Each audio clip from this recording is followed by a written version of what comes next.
Okay, so welcome to today's video. So this one on effective coaching. So if you're a grassroots coach just starting out this season or been coaching a couple of years and want some more ideas, this is a great channel to be on for these ideas. Today's one is focused on player engagement, supporting players with ADHD and autism. Now, what we want people to understand is there's a high chance that you will have these players. And unfortunately, coaches in the past have looked at these children and thought they're naughty, their behavior is this. It's not the case. They are different, not disordered. And what we need to understand is the narrative that they get told is you're disordered, you're not right. And that's incorrect. We want to include these people. And this is where it's great. If we get things right for these players, it benefits everyone. So it's not additional work. We just go, you know what, how do I support this person? And that will benefit everyone. Now, in the book, Coach the Child in Front of You, there's lots of tips in there. And you also get this free download sheet that I've created with Stack Life, really great charity close to where I live. They do excellent work in supporting families and children who are neurodivergent. And there's lots on there. Today, I've only put down a few. So there's 8 in total, but the ones that I think I wanted to draw your attention to are communication, literal. We go back to, if you're a joystick coach and you tell people, if you tell a neurodivergent child this, they will do it, quite literally. Other children will as well. So we have to get that communication, that shared language, what works for everyone.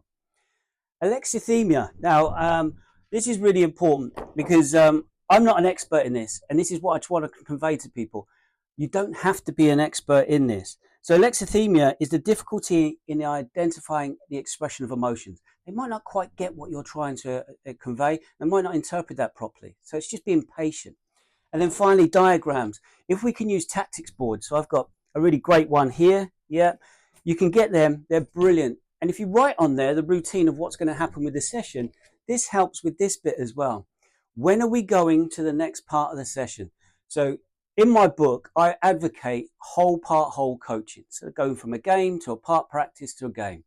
They just need to know that it's going to happen. If we can keep that rhythm, that routine, it benefits everyone. It really helps these players because they get used to going, we do this at the start, we go to that, we go to that, and then we go to that. It helps them just transition. And that also then helps if they are finding things a little bit overwhelming, sometimes they'll stim. And it could be they flap their arms. This is where fidget spinners were really great to help people, allowing that.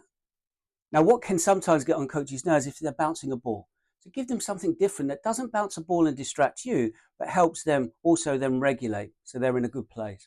And then sensory is another big one. Vestibular, it's a balance and movement. Sometimes you can watch them and they look a little bit clumsy or they're finding things a bit of a challenge. So it's really, really good to just be able to recognize that. Don't do anything where it's hypersensitive and they can spin and it makes them dizzy. They can actually be quite sick from that. So it's recognizing this and noticing. And this is where if we stop and watch, we can pick up a lot more information than shout instructions and always be busy and on.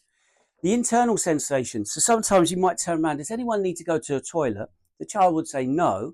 And then a couple of minutes later, they go, I do need to go to the toilet. And you think, I just asked you. It's different for them. They don't always have that internal sensation to tell them, I need to go to the toilet. And there are more details in the handout. And then clothing was a big one for me. I didn't know it. I've been coaching 30 years, but children who are neurodivergent can find the seams, the labels, the socks, all difficult and uncomfortable. So if you can get clothing that benefits everyone, yeah, when you're buying your kit, it can make a massive difference. So we just want you to understand their needs and wants and make the appropriate adaptations. It's not asking them to be treated any differently. It's to just go, look, if we cater for everyone from this level, everyone benefits. So we don't have to do anything different. We just have to look at it through the lens of a neurodivergent player and go, how? Now, it's really good for engaging their parents as well, because they might be told all the time, your child's this, your child's that.